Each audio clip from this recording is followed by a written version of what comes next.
ધોરણ 12 science chemistry chapter 1 રાસાયણિક વિજ્ઞાનની કેટલીક પાયાની સંકલ્પનાઓ. આમાંથી બોર્ડ એક્ઝામમાં મોસ્ટલી ક્વેશ્ચન કેવા પૂછાય છે તેમાં છે પહેલો ક્વેશ્ચન કે દ્રાવ્ય કોને કહેવાય અને ભૌતિક અવસ્થાને આધારે દ્રવ્યનું વર્ગીકરણ આપો. તો આવો ક્વેશ્ચન પૂછાઈ શકે એ પણ બોર્ડ એક્ઝામમાં. તો તમે કેવી રીતે લખશો, એનું ફોર્મેટ કેવી રીતે લખશો. આપણને ખબર હોય કે આપણે તૈયાર તો બધું જ કર્યું છે, પણ અંદર લખવાનું કેટલું, કઈ રીતે લખવાનું. તો અહીંયા તમે પહેલાં તો એની વ્યાખ્યા લખી કાઢો.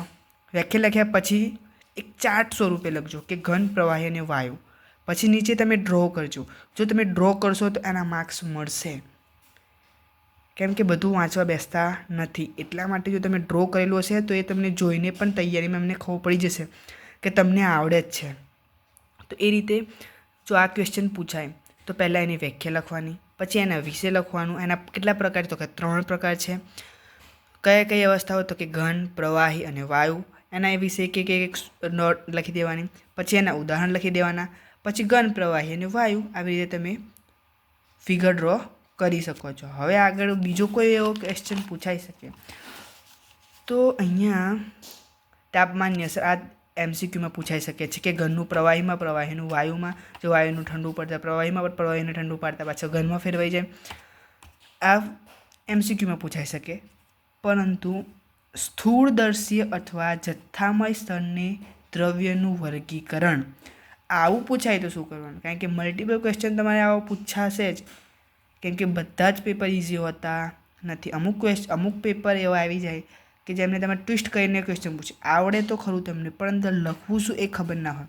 તો આવો ક્વેશ્ચન પૂછે તમે શું લખો? તો એના માટે મેં તમને પેલું હોય તો ખબર, દ્રાવ્યમાં મિશ્રણ અને શુદ્ધ મિશ્રણ હતું. એમાં મિશ્રણની અંદર સમાંગ મિશ્રણ અને વિસમાંગ મિશ્રણ, જ્યારે શુદ્ધ પદાર્થની અંદર તત્વ અને સંયોજન. એનું જે ચાર્ટ હતો એ દોરવાનો. એ ક્યાં છે તો અહીંયા બતાવું છું. આ ચાર્ટ દોરવાનો. જો એવું પૂછાય ને તો કેમ દ્રાવ્યના 2 પ્રકાર, મિશ્રણ અને શુદ્ધ પદાર્થ. એમાં મિશ્રણમાં સમાંગ મિશ્રણ, વિસમાંગ મિશ્રણ અને શુદ્ધ પદાર્થની અંદર તત્વ અને સંયોજન. બીજો એક એવો મોસ્ટ આઈએમપી ક્વેશ્ચન છે સમાંગ મિશ્રણ અને વિસમાંગ મિશ્રણ.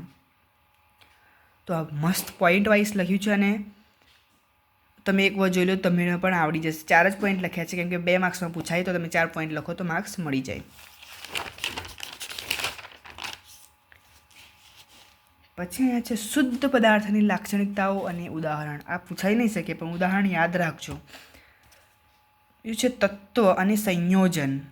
આ તમે MCQમાં કદાચ પૂછી શકે, કેમ કે MCQ મલ્ટિપલ ઘણા પૂછાઈ શકે, ગમે તે રીતે કાઢી નાખે.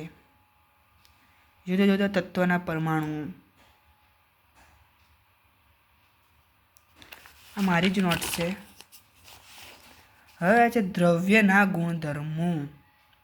દ્રવ્યના એટલે 2 ગુણધર્મો, ભૌતિક ગુણધર્મો અને રાસાયણિક ગુણધર્મો. એમાં ભૌતિક ગુણધર્મો કોને કહેવાય એનું ઉદાહરણ, રાસાયણિક ગુણધર્મો કોને કહેવાય એનું ઉદાહરણ.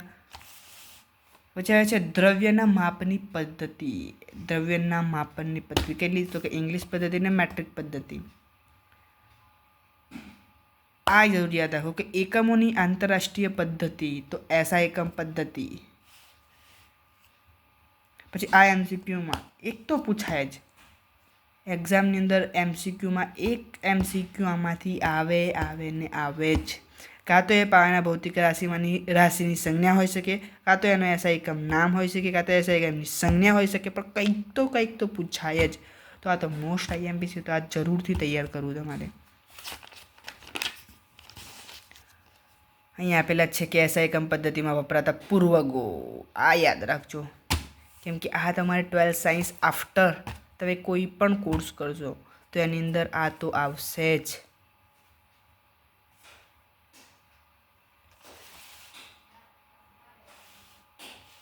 તો એક વખત જોઈ લેવું તમારે. ઉપજાવેલા એકમો જણાવો અથવા તો સાધિત એકમો જણાવો. આવું પૂછાઈ જાય તો બધા કે આવું તો હતું જ નહીં, તો આવ્યું ક્યાંથી?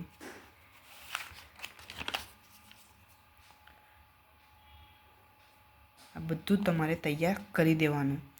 દળ અને વજન સમજાવવા. આવું નહીં પૂછાય, દળ અને વજન કોઈ દિવસ ના પૂછાય. પછી કદ વિશે, તો કદનો SI એકમ.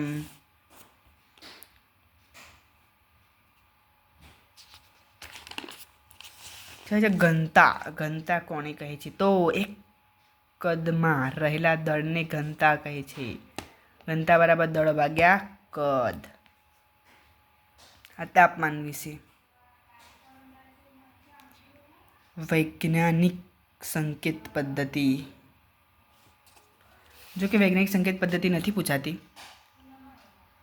પરંતુ એક વખત જોઈ લેવું તમારે. હવે છે વૈજ્ઞાનિક સંકેત પદ્ધતિ મુજબ બે સંખ્યાના ગુણાકાર અને ભાગાકાર. જો કે આ બી નથી પૂછાતું, કદાચ જ પૂછાઈ જાય, બાકી બોર્ડ એક્ઝામમાં તો નથી પૂછાતું. વૈજ્ઞાનિક સંકેત પદ્ધતિ મુજબ ભાગાકાર. હા, દાખલા પૂછાય તો આવે, બાકી તો મોસ્ટલી નથી આવતું.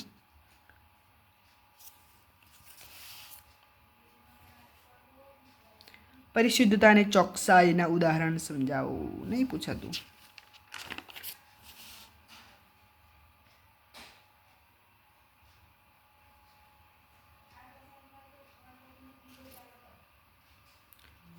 મોસ્ટલી આવા ક્વેશ્ચન નથી પૂછાતા. હવે છે રાસાયણિક સંયોગીકરણના નિયમો. આ જે રાસાયણિક સંયોગીકરણના નિયમો છે, આ પાર્ટ 1 છે, અને પાર્ટ 2ની અંદરથી હું તમને આગળની બીજા જે મોસ્ટ આઈએમપી છે તે સમજાવીશ, કારણ કે બહુ બધી નોટ્સ છે મારી જોડે.